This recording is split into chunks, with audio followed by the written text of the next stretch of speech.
अनंत प्रतीक्षा ने लिखा है, प्रणाम। जब चुनाव हो तो व्यक्ति का भीतर का चुनाव करना यद्यपि श्रेष्ठ है, पर व्यक्ति बाहर इतना इन्वेस्टमेंट कर चुका होता है कि उस अटैचमेंट के रहते वो भीतर का चुनाव करने में अपने को अक्षम पाता है। कुछ कहें।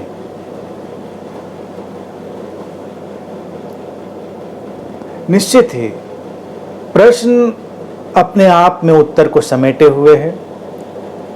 ये जो इन्वेस्टमेंट है हमारा, यही हमको जीवन के स्टार को देखने नहीं देता, और यही इन्वेस्टमेंट जो हम बाहर के जगत में कर डालते हैं या किसी भी बात में कर डालते हैं, वो हमें अंतर जगत के रहस्यों को भी नहीं देखने देता। ये विडंबना भी है और मनुष्य की यही हकीकत भी है।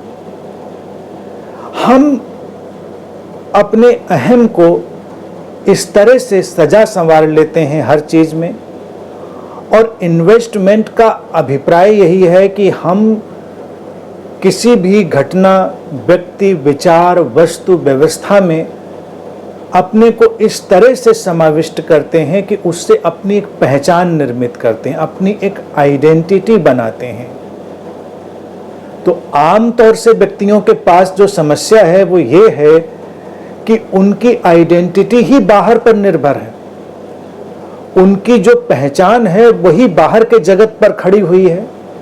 अब चाहे वो बाहर का जगत तुम्हारा धन, पद, प्रतिष्ठा का हो, चाहे वो बाहर का जगत तुम्हारे धर्म का हो, तुम्हारे कर्मकांडों का हो, तुम्हारी किसी भी प्रक्रिया का वो हिस्सा हो जो तुम्हारे संसार को बाहर फैलाती है,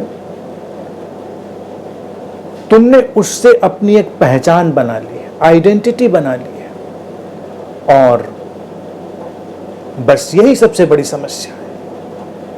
तुम कैसे अंतर जगत की वास्तविकता में मुड़ जाओ, कैसे तुम अंतर जगत के वास्तविक केंद्र में आ जाओ, क्योंकि पहचान तो बाहर के जगत ने दी है, तुमको हटते ही समस्या होती है।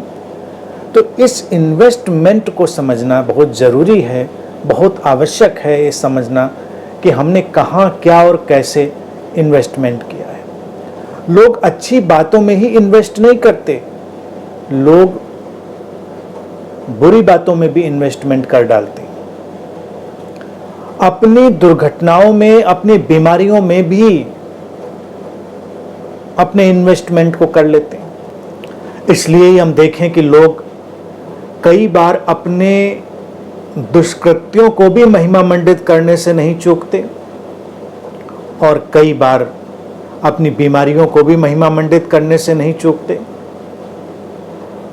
लोगों की समस्याएं और उनकी बीमारियां भी उनके पोजीशन बन जाते हैं, क्योंकि उससे उन्होंने अपनी एक पहचान बना ली है। इससे सावधान रहना पड़ेगा।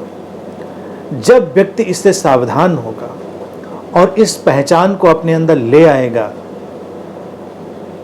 तो ये बहुत संभव है कि वो अपने अंतर जगत के प्रति जागरूक हो और अपनी अंतर दृष्टि से संचालित हो। जैसा लाओ त्से कहते हैं कि एक बुद्ध बाहर के जगत को देखता है, जानता है, उसको आने जाने देता है, लेकिन वो अपनी अंतर्दृष्टि में आस्था रखता है, और जब चुनाव करने का वक्त आता है बाहर के जगत और भीतर के जगत में, तो वो अपने भीतर के जगत का चुनाव करता है। हम कर सकते हैं, हर कोई कर सकता है, बस इस छोटे से पेंच को जो इन्वेस्टमेंट का है हमारा, उसको समझ लिया जाए। तो बहुत ही अच्छा प्रश्न ये रखा है। एक साधक के लिए, एक सीकर के लिए ये बहुत आवश्यक है कि वो इसको समझे, वो देखे कि कैसे, कहाँ उसने किस तरह से अपने जीवन का, अपनी जीवन ऊर्जा का, अपनी पहचान का निवेश किया हुआ है। ये सारा जगत इस निवेश की व्यवस्था से ही संचालित हो रहा है। हमने आस्थाओं में, धारणाओं में, अपनी मान्यताओं में निवेश किया है, इन्वेस्टमेंट किया है। इसीलिए अगर कोई अचानक हमें सही बात भी बताता है तो हम उसको स्वीकार नहीं कर पाते, देर लगती है। हमको लगता है कि अरे, हमने तो पूरा जीवन लगाया है अपनी इस मान्यता को सींचने में, एकदम से कैसे हट जाए। समस्या आती है उसको। ये दुर्घटना बहुत बड़ी दुर्घटना है। लेकिन जो साहसी हैं, जागृत हैं, जागृति की यात्रा पर हैं, वो उस इन्वेस्टमेंट से हटने का चुनाव करते हैं। अध्यात्म के जगत में हम साहस की बड़ी चर्चा करते हैं। हम कहते हैं कि साहस अनिवार्य है, साहस होना चाहिए, बिना साहस के काम नहीं होता। तो ये जो साहस है, इसका जो वास्तविक अर्थ है वो यही है कि बाहर के जगत में किए गए अपने निवेश, अपने इन्वेस्टमेंट से अपने को विड्रॉ कर लेना, बाहर के जगत में फैलाई गई अपनी पहचान से अपने को अलग कर लेना और फिर अपने अंतर जगत के रहस्य में डूबना, बिना किसी पकड़, बिना किसी पहचान और बिना किसी इन्वेस्टमेंट के। ये सबसे बड़ा साहस है। और जो व्यक्ति ये साहस कर लेता है, फिर वो तो जागृति की यात्रा पर है ही। उसको जागृत होने से फिर कुछ नहीं रोक सकता।